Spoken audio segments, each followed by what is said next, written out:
is Danny Flexon here for SecondsOut. Delighted to be joined by top trainer and former top pro, Jamie Moore. Jamie, how are you? Cheers, Dan. Yeah, Sam, mate, you? I'm very good, thank you. What's it like being in Abu Dhabi for such a big fight? Yeah, love the place. First time I've been, and yeah, nice scenery, nice backdrop. But we're here for business. And talking of business, just your immediate right, as it turns out, is Jessica McCaskill. Huge fight for Chantelle, undisputed fight, quite early in her career as well. How excited are you about the challenge? Yeah, massively excited. You know, I think when you're involved in this sport, and you have been I've been in this sport 30 years now. So these are the fights what you want to be involved in. You know, as a coach, I've said this in the past. I don't have sort of goals and ambitions. I just leave that to the fighters, and then whatever they want to do, then I try my best to help them get there. And we're at that point now with Chantelle, where this is what she always sort of wanted, to be recognised as the best in the world in her weight division, and it's about to come to fruition. What's been the key to how much Chantelle has progressed under your tutelage in the last couple of years? I don't think you can put your finger on sort of one thing. I think it's a combination of teamwork, dedication from Chantelle's point, from our point of view. You know, that progression and sort of constantly sort of resetting the sort of barometer and going, right, we're where we're at now. Are we further on than where we thought we was going to be? And just making sure you're making progress all the time. And I think we've done that well with her. She's sort of exceeded my expectations in terms of when she came. I knew she was a good fighter, but she's definitely developed, and I think being around other good fighters in the gym as well has helped her progress. So yeah, I think I'm more than happy from where we was 4 years ago to where we are now. You know, is a testament to her dedication and the all-round effort of the whole team. You know, it's not just one person or sort of one thing involved. It's a teamwork. It's a team effort. Now, although Chantelle was previously campaigned at lightweight and Jessica's coming down from welter, Chantelle actually looks the bigger fighter when I've seen them kind of near each other. Yeah. How important do you think size and strength will be in this fight? It could be a factor in terms of, you know, Jessica's a good applies good pressure. She's very aggressive. So like in those pockets, when it does become physical, that's when it can make a difference. The thing about the weight divisions, it doesn't seem to be as much of an issue with women going up and down in weights. And you've got to look a few years back. She was boxing Katie Taylor at lightweight herself, so it's not like she's a natural welterweight coming down. She's always sort of been the smaller size going through the weights. Chantelle, to be honest, moved up to super lightweight because of the opportunity. Didn't feel like we was going to get the Katie Taylor fight, and the super lightweight title became vacant because Jessica gave it up. So that was our opportunity to sort of move up. We boxed the final eliminator, and then she became the mandatory for the super lightweight title. It wasn't out of necessity to move up in weight. So I always say to Chantelle, come in and make the weight as if you're doing lightweight, but just don't have to kill yourself to get down to it, and that's the way she does it. So that's why this, fight week, she looks healthy. She's walking around. She's only a couple of pounds over the weight anyway, but so she's so naturally strong. You know, she fights in a way. She's very versatile. She can box, she can fight, she can punch. So as much as we respect Jessica's skill set and what she's achieved, the way when I look at the fight and I look at how she can beat Chantelle, the only way she can beat her is if Chantelle's not fit.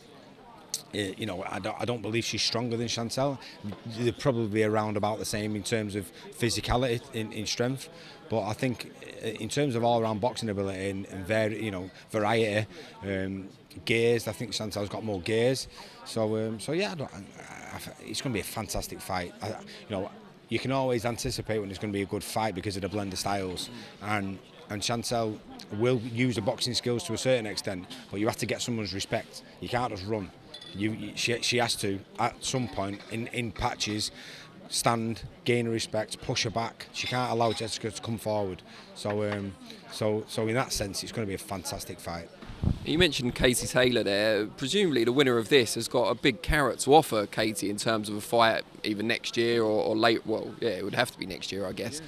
Katie talks about Croke Park and Amanda Serrano rematch, but giving her the opportunity to become undisputed at a second weight, surely that's a big enough lure. I think so, and I think Before, in the past, I don't think Katie Taylor ever had Chantelle on a radar, because why would she? You know, before she was a world champion, we wanted that fight. She was mandatory for her, but the risk reward, everyone's known about Chantelle for a long time. It's just she never sort of brought anything to the table. Whereas Eddie's gave her the opportunity to be a world champion. Now he's given her the chance to be undisputed. So he's now put her in a position where she's in that conversation, because when someone's as good as Chantelle but doesn't quite bring enough to the table, you see who needs her club. You know, why would Katie Taylor take that risk and fight Chantelle? But you know, when she wins on Saturday, she'll then be in the conversation to go, okay, this is undisputed versus undisputed. It's a fantastic fight, and then it's worth Katie Taylor risking everything what she's got to fight Chantelle. You've got Jack Catterall in the gym, of course, as well. Looking forward to that rematch with Josh Taylor. Is that kind of signed and sealed now? Are we there? I haven't heard. I haven't been told. I've been told it's going to be in February, and we're nearly there. That's all I've been told. So fingers crossed. Yeah, I'm glad. Even though it's took a long time to get there, and you do go through those sort of moments where you think, is it going to happen? But by all accounts, I'm hearing from both sides, everyone's been really keen to make the fight happen, and it looks like it's going to be February. So it's going to be near enough 12 months since the last one, but it's a fight we're relishing. Yeah. And the first fight, most people, I would say, thought Jack did enough to win. Given he put on such a great performance, how does he then improve again for the rematch? Because you know Taylor's going to be better because he's not happy with his own performance. Where do you find improvements after such a great performance? Well, there's a few aspects to that. You know, I'm going to go into this fight believing that Josh didn't perform to his best of his ability. I don't believe that's the case. I believe Jack Catterall, I've seen him do it so many times to top fighters. He neutralises people, and he finds a way to stop people's best attributes from them to being able to use them. But Jack Catterall not boxed for 16 months when he boxed Josh the first time. So there's a lot of improvement in Jack Catterall as well, and he's the consummate professional. That's the reason why he could perform in the first fight like he did, was because of that. You know, he stayed in the gym continuously. He spars once a week, and he can afford to do that because he doesn't get it that much. So his timing and his range and his distance never really goes away. So when he comes into camp, he doesn't really go out of camp. So all we have to basically do is just decide when to up his training, rather than say, okay, you need to start now and sort of gradually build it up. So he's the consummate professional, and you'll see improvements in him definitely, because he's been more active. Okay, he's still not boxed for 12 months, but he's always had this fight in mind. We're always working on the stuff what we believe Josh will try and improve on, and you know, it can't be anything but a great fight. What do you make of Josh changing trainers and gyms in advance of the rematch? I think, you know, I've no idea what the situation was with him and Ben Davison. The only thing I will say is, if a fighter believes that they need to change coach, then they do, regardless of whether the coach is doing a good job or not, because this game's 70%, 80% psychological. You know, once you're at the stage where you're a good fighter and you can perform, you need a good team around you, and you need to be in the right state of mind. And if Josh wasn't in the right state of mind in terms of having the confidence in his team around him, then he needed to move. So Joe, I know Joe. I've known Joe for years. He's a great lad, and I know he's a good trainer. So you know, I know he's in good hands. But I don't concern myself with that. I concern myself with my fight, and as long as we do our job with Jack Catterall and we get him into the best shape possible, he wins that fight again.